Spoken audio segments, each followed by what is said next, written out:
Oh, hey! Oh! Hello, ESA! Hey! And welcome for the first ever showcase of Advance Wars 4 at a marathon. I'm really excited to do that. My name is LeGrandGrand and I'm accompanied by Froder, fellow Advance Wars speaker. Yeah, mostly have been running Advance Wars Dual Strike back then. Right now I'm pretty much retired at this point, so... Happens to the best of us. Absolutely. So this game is going to be on the DS. It's going to be pretty interesting because pretty much everything is going to be on the stylus. So yeah, everything should go quickly. I just want to quickly go through like explaining a little bit how the gameplay works if you've never played Advance Wars. It's a turn-by-turn RPG tactical game.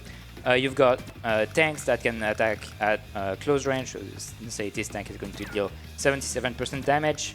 This one is going to deal 50% damage because it's the same class, and this one is going to deal a little bit more. So that's direct attack. When you attack something, you are going to take a retaliation. As you can see, I lost 3 HP.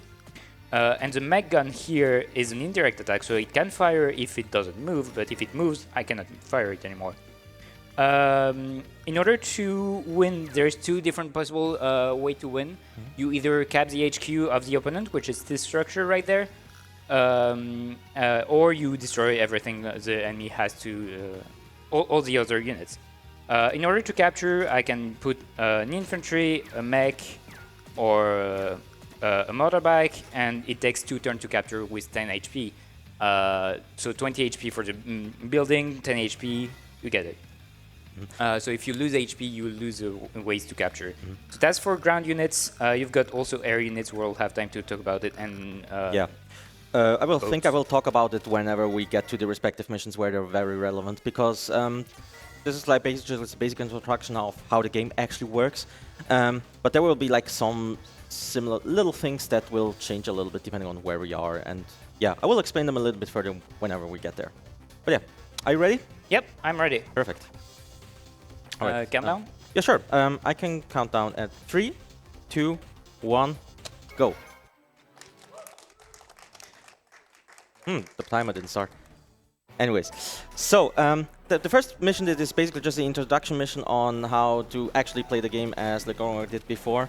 And what it basically teaches you is like how to attack, how to move your units, and also like there's different grounds that certain movies can only walk once or twice through that, or like every unit has basically just a specific cost.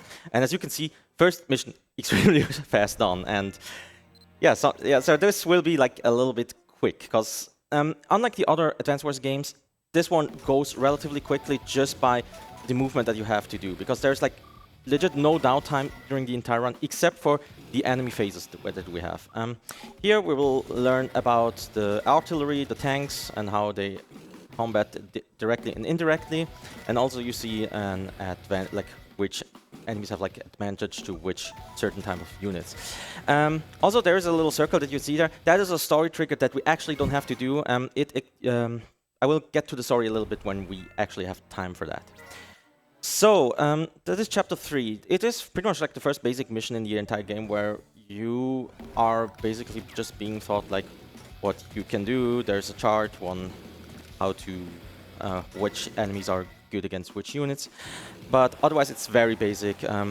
In this mission there is no HQ, so we have to destroy all of the vehicles and units, and by doing that we're pretty much just waiting until the enemies moves to us, because in the first couple of missions they are very aggressive, so they just drive towards us and try to destroy us, but we are just essentially baiting them into the range, so they will just move into us, which is something that is very important for the entire run. There is like no mission which entirely drags it out. It's full on, we have to rush to our objective, either be it a route or a capture map. There are both of those victory conditions are between like every mission can change. Both of them can also be enabled, but usually we try to do the faster win condition. So this is the first Fog of War map. As you can see, like every unit has like a vision attribute. It varies between like 1 to 5. And of course there's like recons that have like way more vision, and then artillerists that have literally no vision at all. And what we're trying to do is we're trying to hide our units into the forest tiles or like this little grass tiles and try to let them run into us. It is a little bit faster to do that because we want to initially the attack first as usual. And yeah, so the fifth map, it is the first map where we get introduced to newer buildings like factories.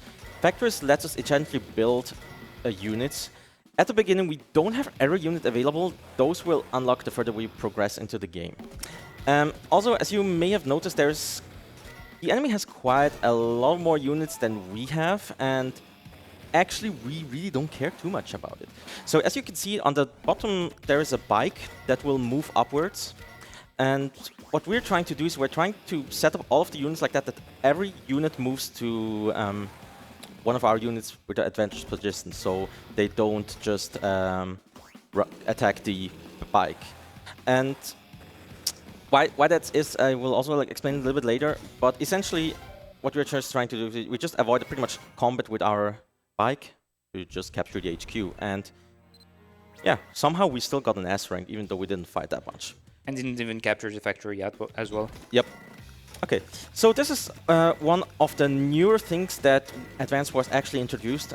If you're familiar with the first 3 games, which are basically just built on the Simula engine, Advance Wars War is vastly different when it comes to the pretty much everything. Like certain units do no longer exist. There are also other units that got massively weaker and stronger.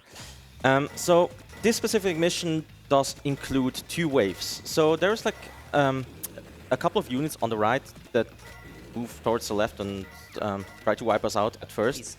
Those are usually not that strong of units, but at the second wave there will be 3 more units. 2 a heavy tank and 2 medium tanks. And those are considerably stronger than what we have right now, because we cannot build those units yet, because we don't have the resources in story. So what we're essentially trying to do, we're trying to build as many artilleries as possible, because artilleries at this point are very good. They pretty much deal a considerable amount of damage to other enemies' tanks. So there should be a 3rd artillery coming up, and after that we're trying to just protect the artilleries on the top left, so we can destroy the heavy tank and the medium tank. It kind of showcases what you would expect from a PvP match, where with the optimal strategy versus the less optimal strategy. So artilleries are very, very good in PvP because you just need the mid shield and then they just destroy whatever is in front of them just like that. Yeah, the thing is, every unit is also basically a wall, because it acts as a meat shield. Enemies units cannot pass through other units, even if it's a flying unit that tries to fly over it. That doesn't work, which is actually pretty good, because otherwise air units would be incredibly strong. So this is the first introduction where we get to play with our anti-artillery, and the enemies are, which is a somewhat air specialist at this point. Yeah. We're getting introduced to missiles, which is basically a ranged rocket or a ranged artillery. The problem with those missiles specifically, they're not that great unless you set it up specifically. Luckily, in the beginning again of the game, they just run into you and you can just shoot them down just fine. And then there is, of course, the anti-air. As the name suggests, it is a good unit against any kind of air units. And also infantry units, so which are the mechs, the infantry, and the bikes. And also recons in a little bit. So here we're also going to capture the HQ. Again, it's faster than routing. And there is a save that he has to do, because there is a damage roll that he has to get. So unlike Fire Emblem, which is also made by the same company, the RNG is not determined from the get-go. It really changes on every frame where you in the attack menu, or whenever you move the cursor around and move the arrow a little bit. I don't think it changes in the menu in this game, or at least I never noticed it. But it can, but it's very slightly, and it usually doesn't do that. I didn't know that. Okay. Anyways, we don't talk about the RNG manipulation anymore, because again, that is not a topic that we can do. It counts for pretty much every Advance Wars game at this point, which you kind of have to improvise. And he has to do some improvising in the later missions as well. When we get to there, I will talk a little bit about it. So in this mission, it's another Fog of War mission. That one is a little bit cheesy because there's also like those fire tiles, which lights up the area for you and the enemy. And you can use it to your advantage to see approaching. Do you see the enemies approaching? We don't really care too much because the enemy's base is not really defended that well. And what we're doing here is there is a tank that wanted to go up, and we are blocking it with our copter, so he cannot just go back and attack our transport copters. And with the transport copters and the helicopter, we unload the infantry onto the base and capture it. Yeah, so that, as you can see, goes really quick. Okay, so this is the very first mission which looks really intimidating because the opponent has like quite a lot of like really strong units. You don't really have to worry too much about it actually. So the most important units that you actually have to destroy are pretty much like anything that is anti-air related, because you have a couple of air units and we essentially try to destroy any anti-air unit, and I think a couple of copters as well, maybe one or two. And of course like the tanks that is guarding the HQ. And luckily we have a couple of bombers available to us. So like the tank that is actually like protecting the HQ will not be that big of a deal. There's also an anti-air, but we will quickly take care of that. Which is good because anti-airs are like relatively cost efficient when it comes against air units. I think like pretty much like for every HP it has, it does like 10% damage. It's really strong. Yeah, so we really want to avoid that. So again, we're setting up the meat shield with our interceptors, with our bombers, and then we just capture the HQ. And as you can see, like all of the units are moving upwards, but we really don't care. Also, like on this mission, you can't really lose if you played like relatively properly, I would say. But it can take quite a long time. But again, since we can capture the HQ, everything is just fine. Chapter 10 is probably like the first difficult mission and the one I usually reset the most, so hopefully it's going to work out pretty well. Okay, so essentially like the strategy is, again, we're trying to capture the HQ because routing this map is relatively slow, because there is a factory at the right side of the map which we can't really do anything about it. And what we're essentially trying to do is there is an air force of the enemies on the top right, and we essentially want to scare away all of them if possible, except for the interceptor, which is, if you know Advanced Wars a little bit, it's pretty much the fighter. So what we're trying to do is we're setting up a small wall so we can do a sneakily capture on the bottom right. Something can go wrong depending on how you move, but usually for the first couple of turns it's pretty much scripted, except for the attacks that you have to do, or like damage rolls that you don't want to get on your units. This map just becomes a mess at the end. We'll see if that works out. Yeah, so we did destroy the interceptor, which is really important because again we have copters and an interceptor and also a transport copter. Okay. So this is a damage roll that we kind of have to get. Hopefully that works out. We'll see. Okay, that's good. Okay, very good. So what can happen here is it can happen that there is like a cluster of enemies stacking up on the bottom right, and if that happens, you cannot put your meat shield up, and yeah, you will essentially be unable to capture. Yeah, sometimes like you have to save in order to get a good damage roll. Sometimes you have to get the right build order. It is not again, you cannot manipulate that the outcome will always be the same. Luckily, we didn't get that. It luckily also doesn't waste that much time, depending on how far into the mission you are. But depending on how the movement goes, and if you forgot to save and you do like one little wrong movement, which is very important because this game is very execution heavy and not really a strategy in that case. Just for the fact that like any movement that you do is super important, especially like for those turns where it's essentially scripted. Okay, so this is the very first tutorial for the naval units. Naval units in Advanced Wars are usually really bad, or like very cost inefficient. In Dark Conflict, they kind of made a lot of changes to it. First of all, we have those little boats that are essentially like transporters, but they can attack once, and they can only transport units such as mechs, bikes, and basically infantry at this point. And we have the normal, regular transporter that can also transport up to 2 units, and also tanks. And there's also a cruiser, which is essentially an anti-air, anti-cruiser, which also recently got, which in that case also got buffed to be a little bit stronger against naval units. I think it also can do that now. Yep. And this is the second part, and then we pretty much get one of the best units in the entire game, which are the battleships. So battleships are essentially longer ranged, or like they were longer ranged rockets that were only usable in naval. And usually artillery and rockets and those long range units cannot move and shoot at the same time. Battleships, however, can do that, and they also deal quite a lot of damage. And that's why we do try to get out of the range of the battleship, because they do have like a considerable amount of movement for it. And that's the range. That's really huge. So we try to avoid those and either try to attack them with subs, which is also a unit that got introduced in this map. Submarines, basically they're the anti-naval unit. They also have an additional effect that you can dive, and then your unit will not be visible for the enemy.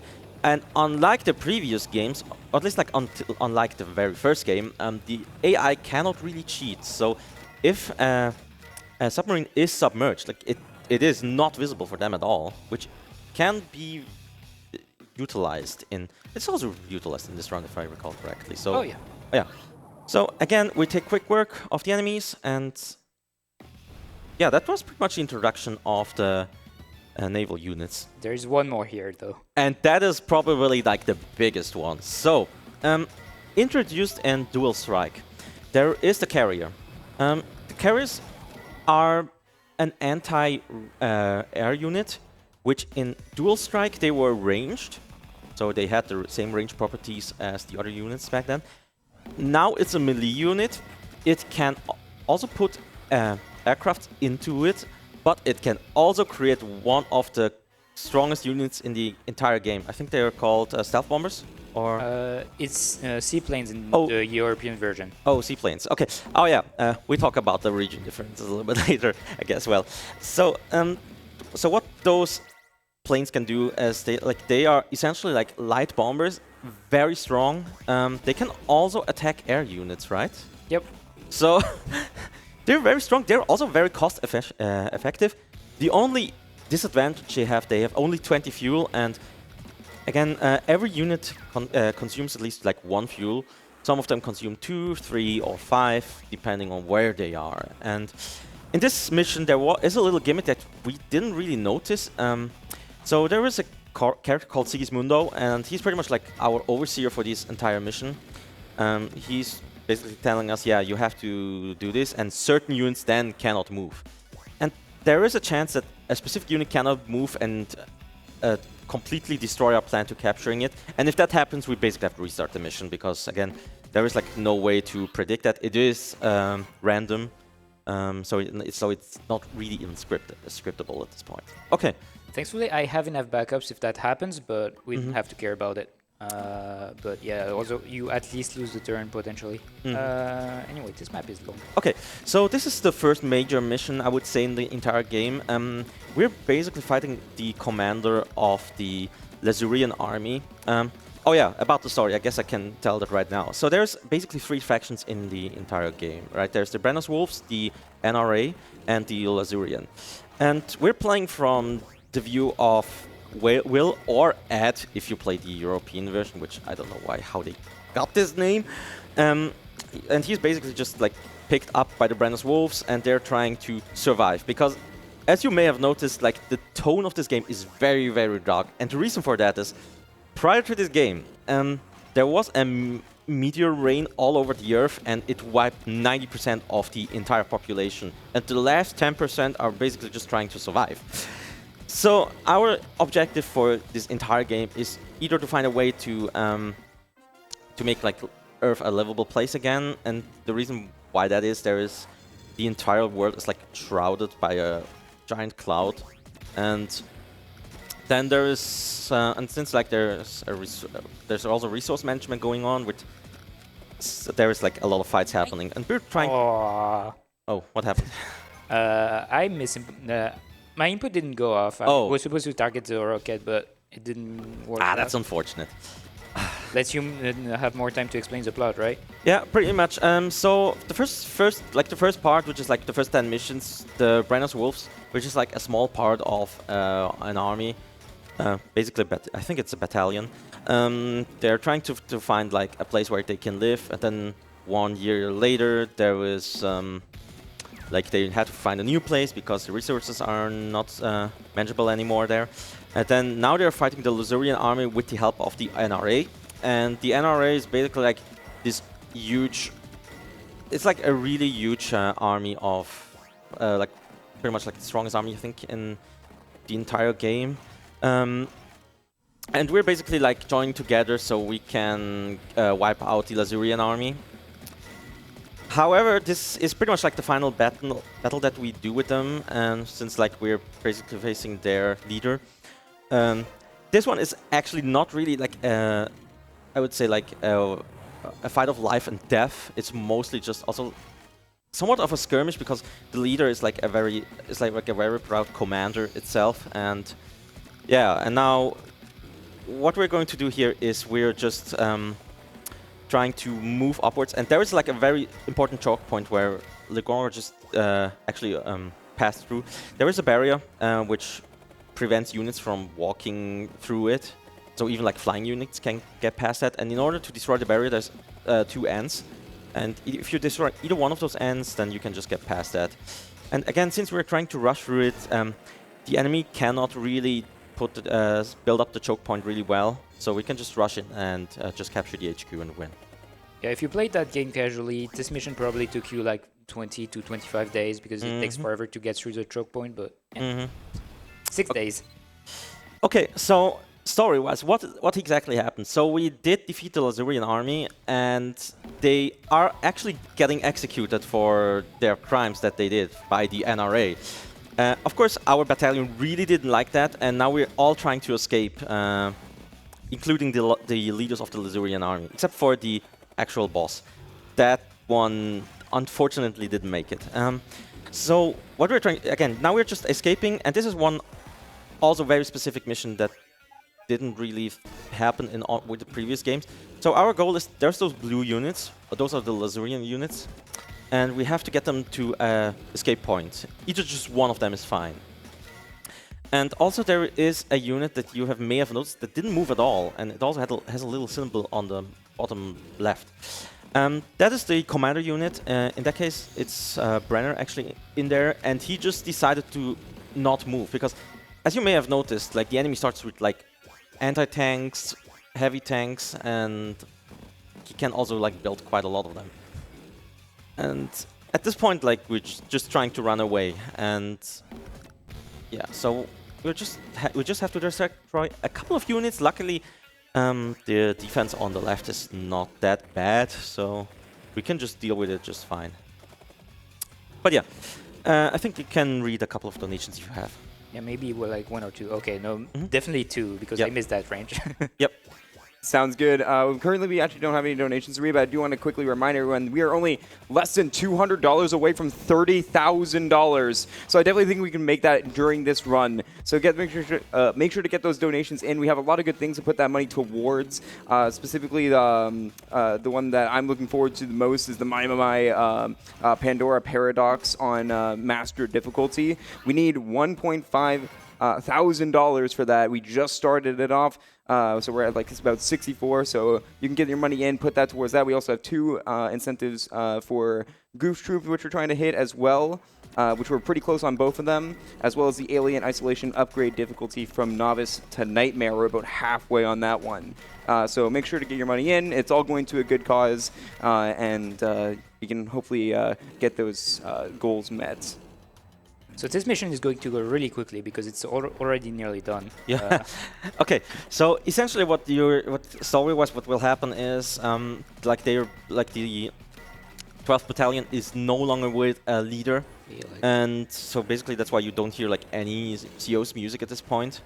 And then supposedly like will jump in as the new leader. But That will already won. yeah sorry that will not happen. I guess we're changing the story in that case. You already didn't save the girl in the room, so. Like, fine. Which is lore-wise like it's basically just like another subplot of like this girl that has like no origin or like no recollection of her past, and she randomly blabbers certain things or codes, and somehow that helps our army out by quite a lot. For example, this thing, she all of a sudden remembers, oh yeah, by the way, there is this weak spot that we can actually do. Because in the middle there is this building which normally would shoot at us if we put any unit in the into like a specific range. I think it's like 4 or 5 range. So like we try to not put anything in, and we have to destroy this one weak spot.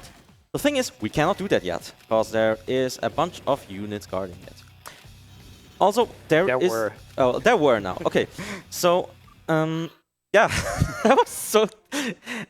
As I said, like the thing is, like every little strategy that like he's actually doing requires like quite a lot of explanation up until point like where it has been should be done explaining that it's already finished. I'm sorry, I'm going too fast. Yeah, but honestly, that's. I'm not. It's fine. Don't worry too much about it. Okay. What happened? Okay. Capture is back. I don't know what happened to the computer. It's fine. Oops. Don't move anymore. Okay. Well, oops. Tech. Help. Tech. It's Seems fine. like we're good.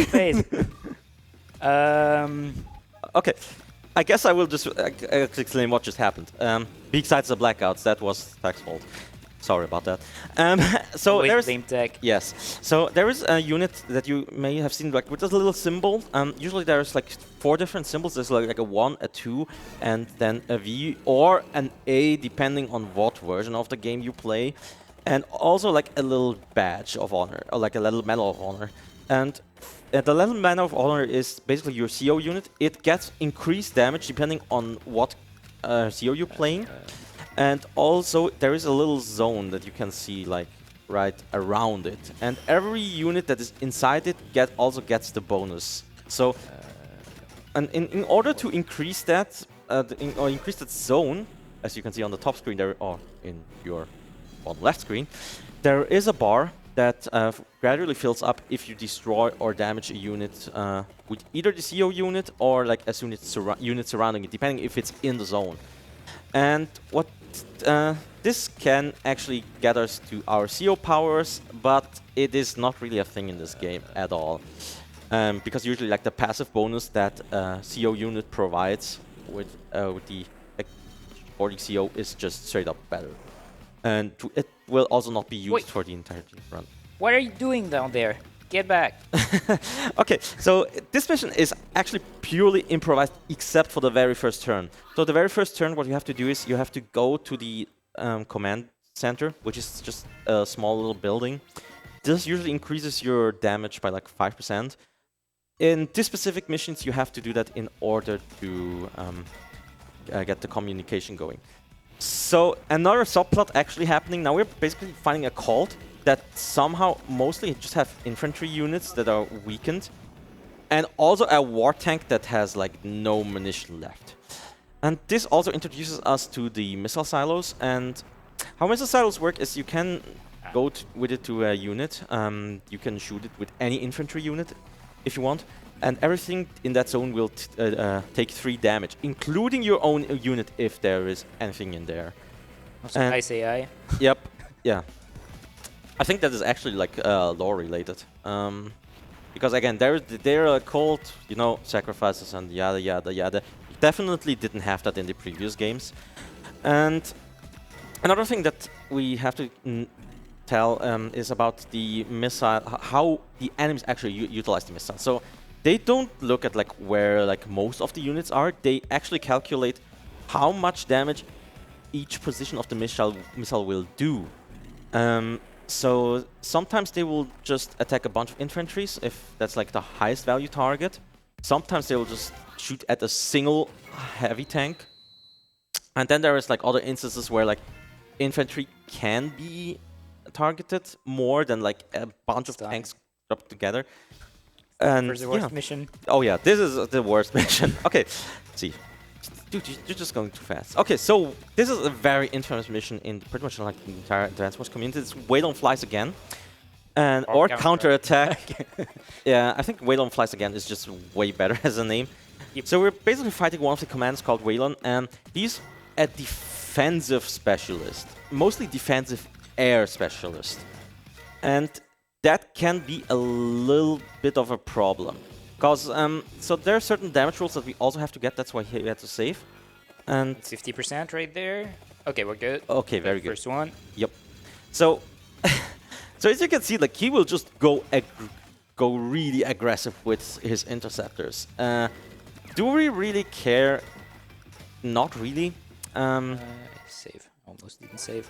Because like those intercepts at this point won't really do much. Also, we have to. Straight speed. Let's go. Best RNG. Perfect. Okay, so my God, I'm almost out of air. Okay, so yeah, this map really involves quite a lot of RNG simply just for those two damage rolls alone. And if you don't get either one of them, like you have to basically just reset at this point. And if you do like a wrong move in this one, that's something that you really don't want to do. Yes, the movement is quite cryptic, but there is a point to all of them because it manipulates the AI to do the correct things. Mm-hmm. Okay, so here's the thing that LeGrand just did. So he put a CO tag on one of his units because on the other ones they were like previously deployed. You can put it on any unit you want, preferably on one unit that you are like an advantage of. And for the interceptor, in that case, it is pretty good because, again, Waylon is an air specialist in that case. And also, there's like not a lot of things that can actually attack the interceptor. And like there's this one interceptor. He could attack into ours and would have the advantage. But since we're a CO unit, we get the maximized attack and defense bonus, so he will just avoid us, which is good. And now we're pretty much just building meat shields so our infantry can capture the HQ at the end. Yeah. So the thing is with this game, the AI will try to run away from your unit if they feel like they will take too much damage compared to the damage they would deal. Even though, like, if you use multiple units at the same time, that would just completely disinitiate your strategy. So that's a weak point that we're going to abuse throughout this run, and that's the one that we mostly use here, making the interceptor just never reach anything. Also, yeah, he built anti-airs, but at this point it's already too late. Also, certain units have like a move order, as you may have noticed. Usually the first thing that we'll try to do is either try to capture buildings, and then it's usually like anti-airs, then air units, and then so on and so forth. And that's also a little bit that's really helpful. But that was a good mission, actually. Yeah, very, very good. We're starting the very beefy missions now. So pretty much Wait on Flies Again is pretty much like the gate to like the actual hard missions in the entire game. Lin's Gambit, which is also I think like the last Fog of War mission that we're going to do. That is mostly going to be a naval battle, even though we have a couple of ground units, but like the ground pathway is like pretty sturdy. So what we're just doing, we're using all of our naval units to move up to the north or to the up left, and we're essentially just setting up the submarines that they will run into us at one point. Because again, the AI actually doesn't know where these submarines are when they're in the diving position, so we actually abuse that. So they run into us, and then we can just retaliate with all of our other units. On top of that, oh wait, I forgot half of my army. This mission has a lot of things going on. On top of that, like the AI doesn't actually have any cruiser at the start of the map, so we can abuse that pretty well. And so that's why, like, despite the very big money advantage in terms of troops. We're actually going to be able to destroy the navy in front of us. Yeah, I think you have now some time to read donations. At least like 2 or 3. For sure. We got $25 from Arnold Swando. No comment and didn't put it towards anything, but thank you so very much for that donation.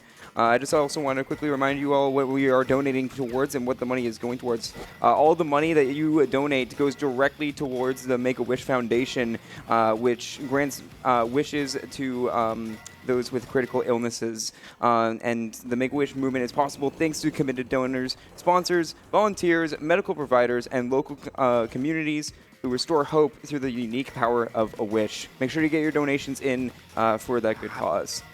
Focus, please. I think the gambit is not just working out for you, right? Just yeah, hard. I mean, that's essentially story-wise, it is also called Lynn's Gambit. There is another thing going on with like a disease. I don't know the exact name for it, unfortunately, but it basically turns like any person into a flower. And the first thing that happens is like they get like little flowers onto like one of the limbs, and at the end they will just turn into like the flower entirely. And Eaten by flowers. This game is pretty nice, pretty friendly, right? yeah. I mean, in comparison, like again to the other Advance Wars games, it's like kind of not subtle with like killing off characters and like stuff, which I'm comparing dice to a nuclear bomb as well. Like what? Honestly, I feel like in my personal opinion, I think that's a change that I do actually welcome, even though like it is a little bit. I wouldn't say it's like controversial, but it looks like so completely different with everything. And yeah, they did try like a lot of new things with this game. And I mean, not only like from the art style, from the story's perspective, also for like the balancing purposes. They did that. Because previously, like in the other games, they didn't really do that much changes, except for like certain units get one more movement, one more range. Or set up some very, very broken gimmicks as well. Well, yeah. I mean, stealth bombers, that was a mistake in a dual strike. Battlecopters are also like extremely strong in pretty much like most of the earlier games. In this one, they're alright, but like not absolutely game-breaking. Oops. Okay.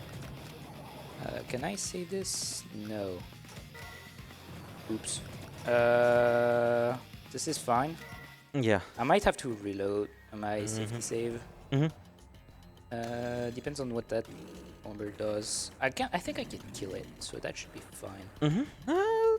Yeah, I've got. Yeah, should be okay. I've got screw cruisers. Yeah.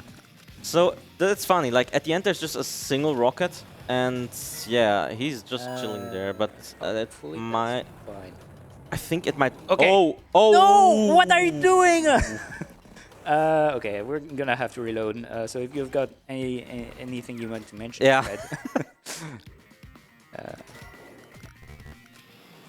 Oh yeah. Oh now. Okay, now he just. Okay. Now he just spawns more battleships, and yeah, that's. This. Oh, you die. Okay, cool.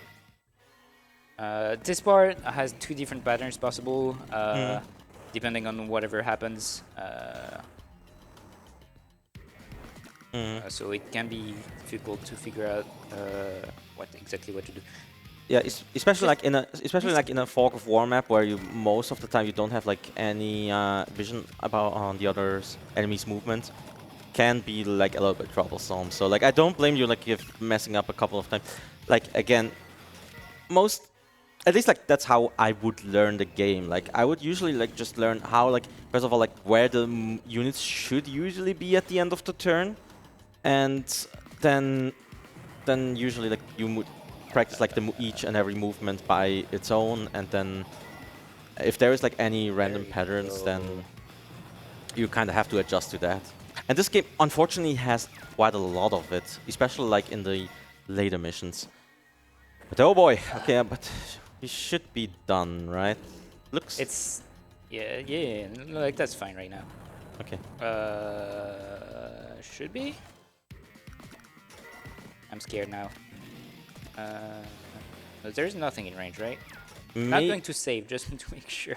Maybe the war tank? It's not in range. Oh no, that's good. Okay, that's good. Oh yeah, they only have 4 movement. Yeah, I totally forgot about that. Yeah, it's good. Okay. Whew. And thank you. This wasn't the hardest mission. This is the hardest mission of the game. Okay.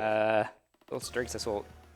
Okay, so as you may have noticed, there's a big bow, big ship. I wanted to say bow. There's a big airplane above us, which is the Pulsatrix. And oh yeah, story-wise, at this point, we defeated the NRA. Now we defeated their leader, and now there is a secret 4th faction that was actually in the game, or like in the story for a while, but they really didn't do much except for like one mission where we had to destroy this building in the middle, and they were just testing out some stuff, you know, as all evil dudes just do. So these are the intelligent defense systems, or short for IDS. Also, it's like a they're pretty much like the 4th faction. They are just funding every other's armies with their weapons, because they somehow like have an unlimited resource amount of it. And what they did in the meantime is they did build the Pulsatrix, which is this huge ship.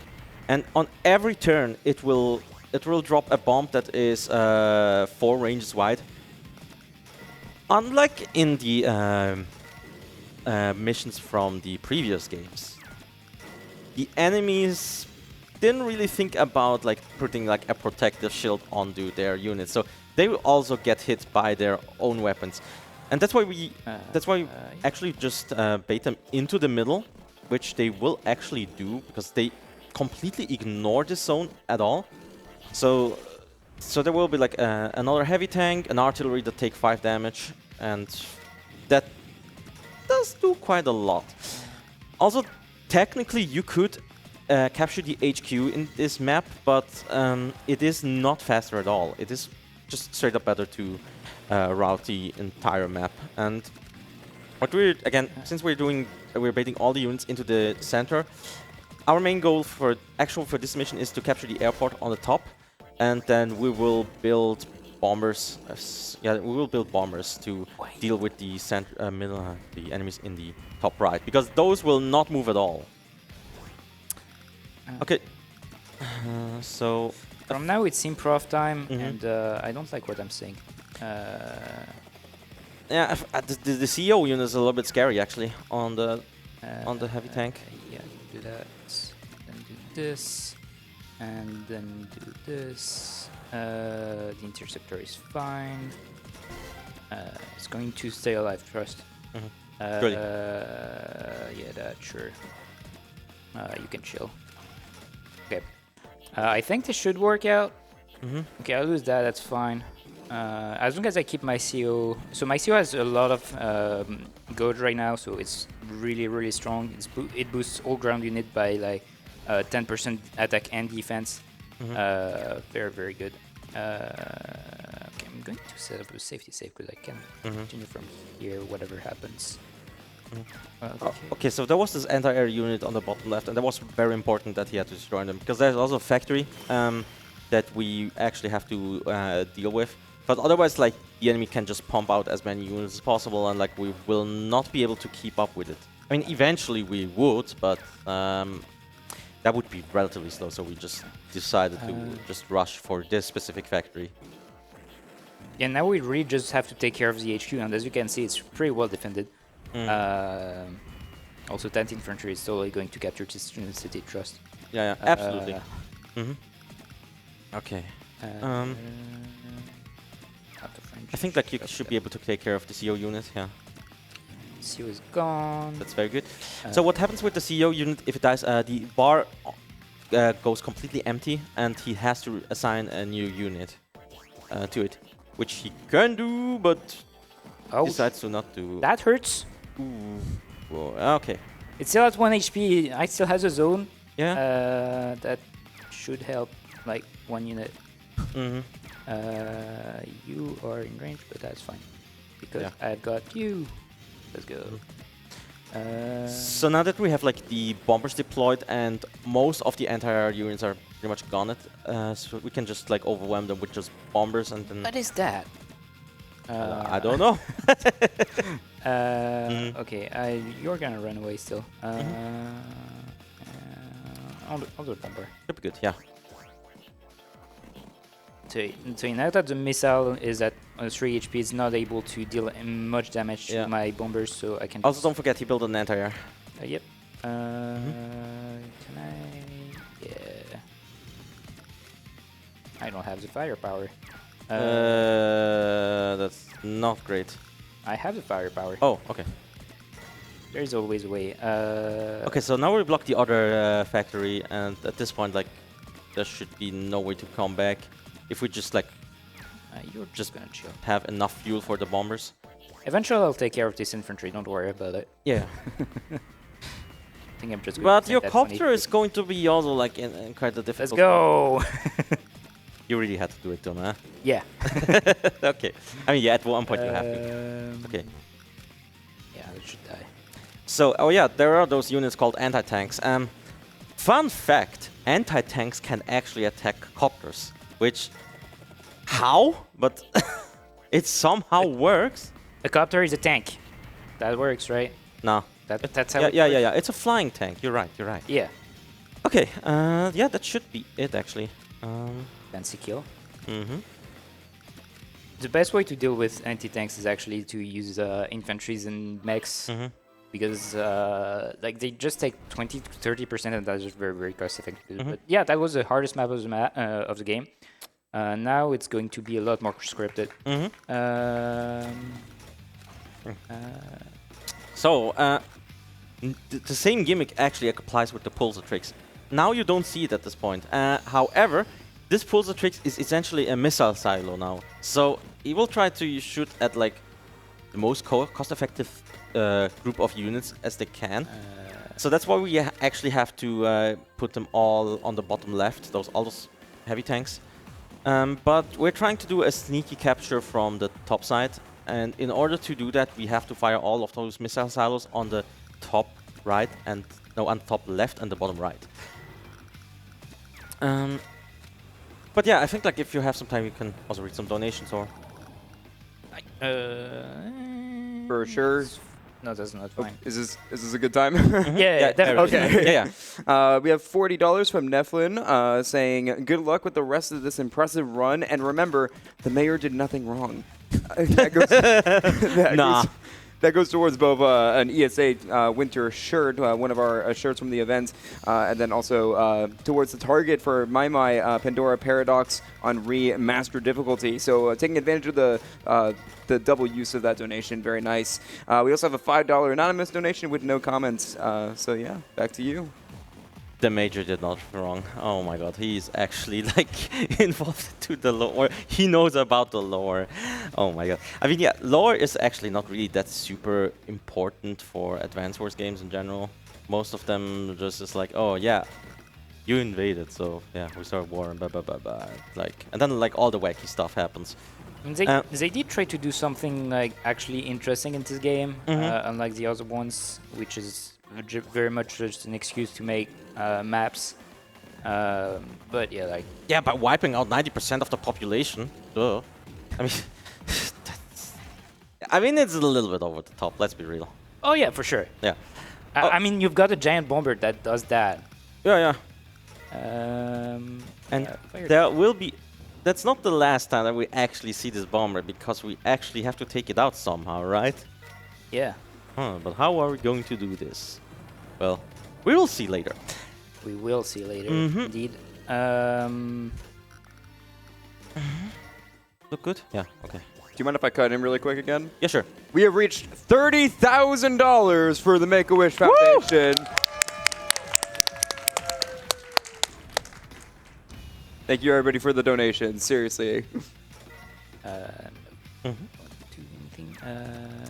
Okay, so essentially we've almost set up everything that we can actually invade from the top side. And there's like there's one more silo left on the bottom right, and then again. And we're so what we're essentially doing with those landers here, we're protecting the units inside there so that the pulsatrix will actually go for those units on the I top. forgot. Maybe I can make a comeback. I'm not sure if I should try. I forgot a cruiser, so now I need to fire 2 more shots. Okay, well, never mind. Yeah. I hope you guys enjoyed the start of this map because we're doing it again. Yep. Great. But like this map can also again like if you do like one little movement wrong, like everything will go wrong. So, but yeah, that's how Advance Wars is. That's how it is. This map, the main problem with this map is that you're please, hello. Okay. Okay. The main problem with this map is that you have to play in all 4 corners at the same time, so it's easy to forget one corner. I kinda did. Okay, let's be real. You're just doing it so you can hear the banger theme, right? Not this one. The I think like what is her name? Tabithia, right? Yeah. Or Larissa in the European version. Again. So yeah. Starting from Advance Wars Dual Strike, the intelligent systems did a really weird thing where like they changed a lot of names of pretty much most of the missions, the characters, or at least like the characters that weren't like established in the previous games. But again, since this is like a completely new, it's like a completely new plotline and everything. Like they completely change everything, and it gets a little bit confusing if you're trying to read up on the game, because sometimes they refer to the European name, sometimes to the American name, and it's even the game's name actually. That is true. Even the game's name is completely different. I mean, the Advance Wars title is still the same, but I think in Europe it's called Dark Conflict and Days of Friends in the US. In the US, so yeah, it's because actually it was 2 different studios that made the translations for the game. For some weird reason, good job Nintendo. So yeah, that's why like all the names are different. And also like they did change, but here's the thing: like some of the some of the mission names are completely different. Like again, Lynn's Gambit and Counter Attack, completely different. No, completely different. Like I don't know what they did there with this game specifically. So. Okay, we're back to where we were earlier, and so now this time I regrouped enough units to lose the bottom left, so that like the bomber should actually target down there. Very good. Okay, we did it. Still not over yet. We need you to fire. One more. Okay. So now, as you can see, like the base is barely defended at this point. We're just attacking the tank, and then we. Unload the bike and the anti-tank, and essentially like they're trying to move up a little bit, but most of the units are already out of reach, so they can't really defend it properly anymore. And I still have 2 more missiles to deal with the 2 last tanks that are here, and then I can start capturing the HQ, and I win. Finally. If you play this mission casually, you definitely need to play it like that, because yeah, you usually just get all your army wiped out and then slowly try to crawl and finish the map. But yeah, we just make some good specifically use of, for Tabitha, she's pretty much like one of the most broken units in the entire, like most broken COs in the entire game. She essentially like doubles her firepower on one of their units, and she shots without any zone whatsoever. But again, if damage and the kills accumulate up, the zone gets bigger, therefore like more units will actually like get double the firepower. Okay, so now we're inside the plane. How that happened, I don't know actually. We sneaked in, that's it. We sneaked in with tanks. Yeah. How? Don't question it. Yeah, I don't know. That's not, you know, it is what you do. Yeah. Never mind. Okay, so this is the same as the 6th mission where we had to defeat a wave of enemies, but instead we will have to fight off 3 waves. Both of the first 2 waves contain 2 tanks and a medium tank and 3 rockets, right? Or something like that. You'll see. Yeah, we'll see. Super improvised, by the way. Like the first wave is actually like the most important one because they have way more units than we do technically, but like the variation of units that they have is also really important. So that's why like we're systematically trying to destroy a couple of units in a specific way.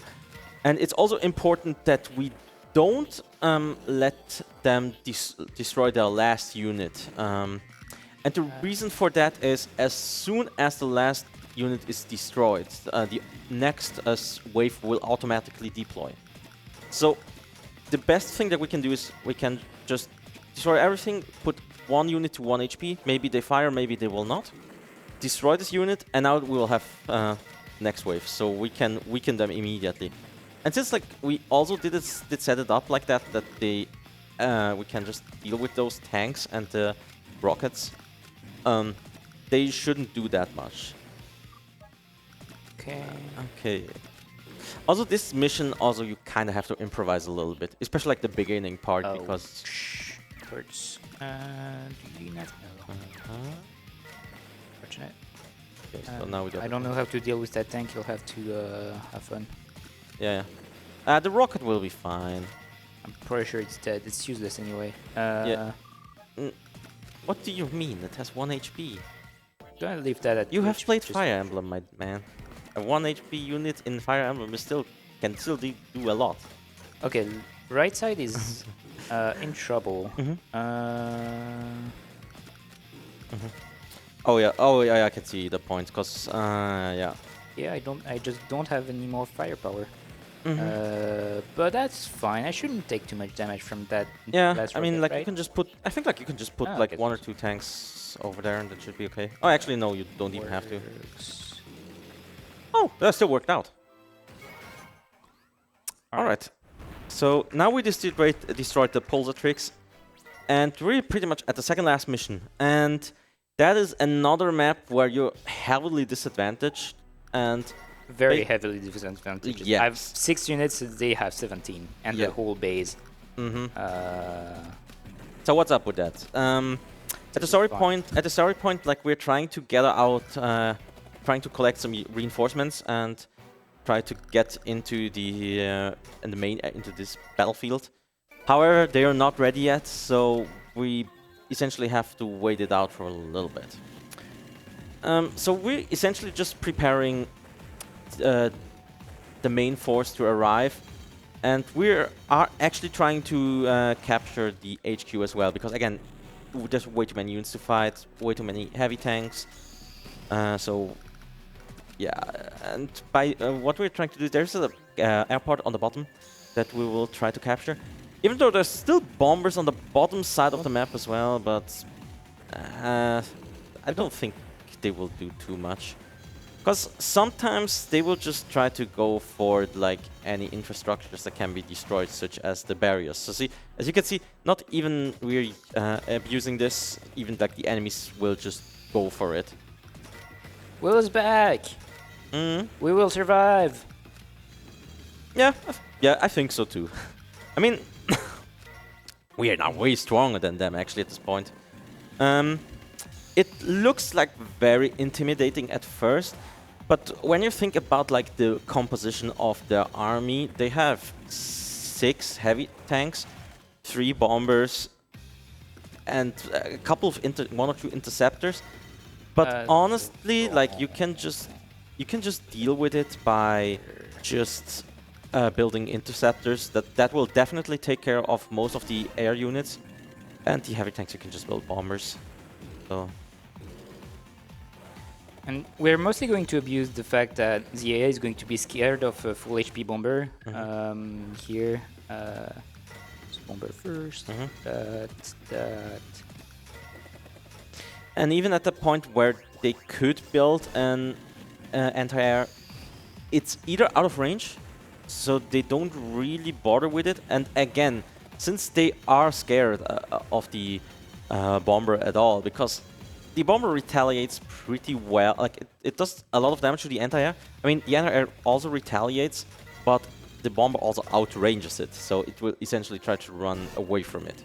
If you get the first hit on an anti-air, it takes like 8 HP of damage, so it's completely worthless. Even though you take like 2 HP of damage, it's still like a pretty okay trade strategically. Okay, that's new. Well, we have to reload. Yeah, okay, I guess if you have some donations to read, or...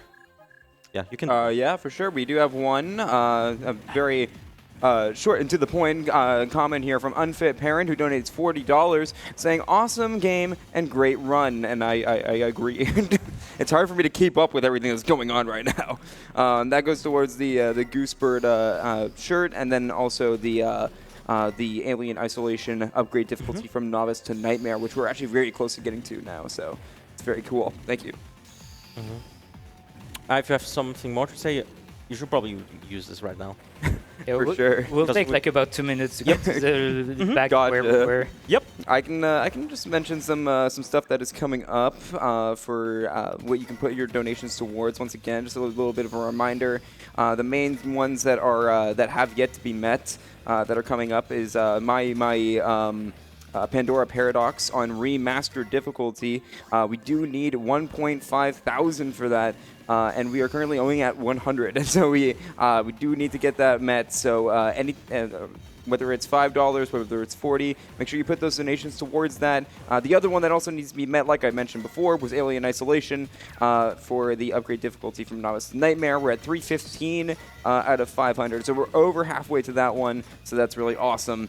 And then other than that, once again, all proceeds, all your donations go straight to Make-A-Wish. So make sure you get those donations in. This mission is mostly just long because the enemy has so many planes to play. Yeah.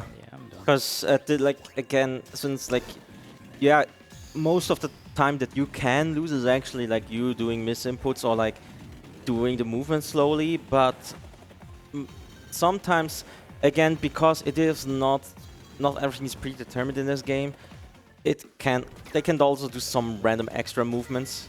So yeah, it can happen. Okay, now this should go for the bomber. Definitely be fine. I think I might have misplaced the bomber one top because I messed up earlier and I made. Oh yeah, on the top right. And it was. Oh, that's good. Okay. Yeah, so now we are fully safe. Go here, you go here, drops it. Yeah, so here's the thing, like he just built another interceptor in our base, and we pretty much have like most of our units on the left side are air units, but they cannot attack ground units, which is very good for us. And whatever they're trying to build, it doesn't matter too much. So we just meat shield that the Duster on the bottom cannot attack the units, because again, movement priority is a little bit wonky.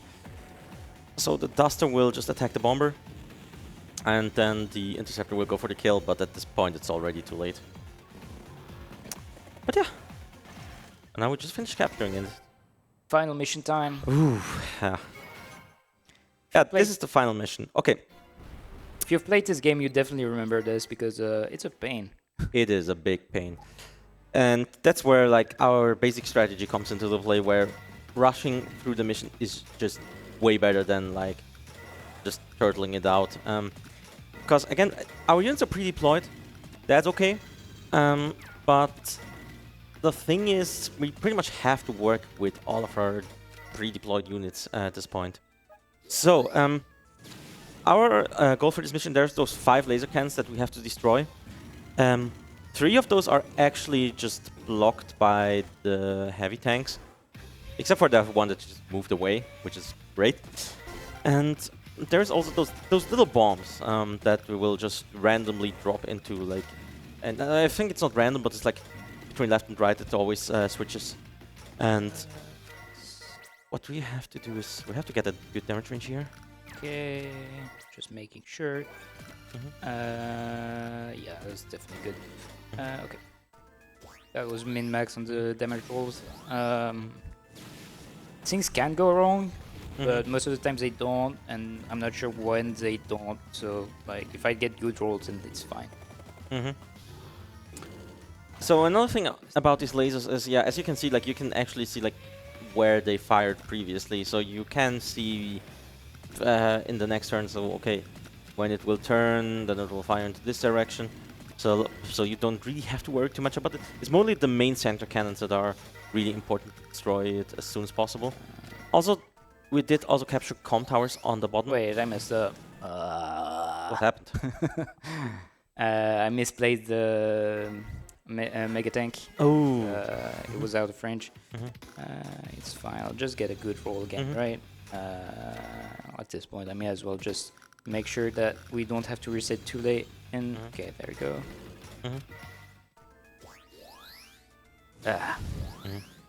Also, yeah, those lasers have friendly fire, of course, and it's quite funny, like that there is a heavy tank that just stands in the middle and doesn't do anything, which is a good thing because then that's also something that I forgot to mention, but it wasn't really relevant. So, depending if like 2 units are weakened, they can actually join together so that they're now 1 unit again. It is kind of useful if you actually like need to survive an extra hit, or if you want to retaliate on your next turn. But usually it's not that big of a deal in the speedrun. Did that mega tank just die to an infantry? Yep. That's funny. Power of comm towers. Yep. Okay, so now then, so we're going to destroy the right laser cannon. That one is like less of an issue, but it's also like the one that is like not reachable at all. And then we're just pretty much just like blocking cannons. Should have attacked the... Forgot there, I didn't realize he was there. It's fine, he's going to run away, right? I mean, there's an interceptor, so there might be... Right? Frick. That's bad. Nah, like you can't solve that shit. So here's where the CO unit is very important. So he will get... could have maybe taken an extra turn. No, I don't think so. Like it would snowball kind of out of control at this point. So there's the reason why you put this CO unit at this corner. So you kind of want to prepare all of those tanks on the lasers, so they will be in their zone and get the bonuses for the damage, because you do like pretty much like always the same damage to infrastructures. There's like no defenses that they have, but again it depends on your own unit's HP.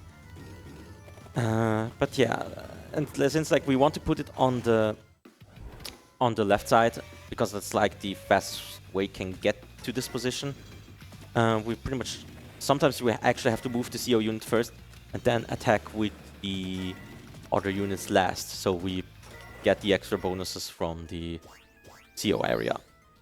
Okay. So my interceptor right now is at low HP, so it can become a problem if the bomber just isn't scared enough. But no, it's fine. Okay, that's what I want to see.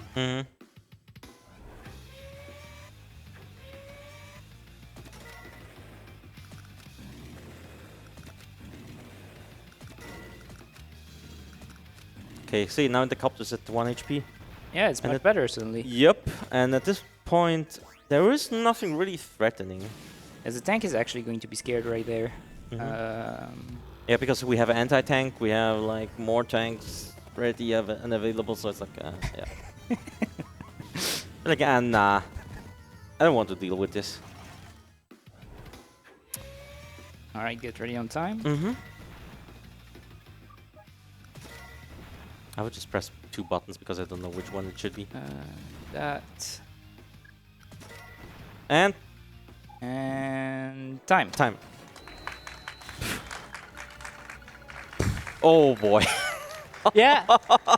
Yeah. I had way too many resets, but it's fine. You got to see like how cool this run is. Yeah. So yeah, thanks further for being on commentary. If you want to learn this game, go ahead. It's super fun. Lots of execution. It's really cool. And yeah, thanks for watching. See you all next time.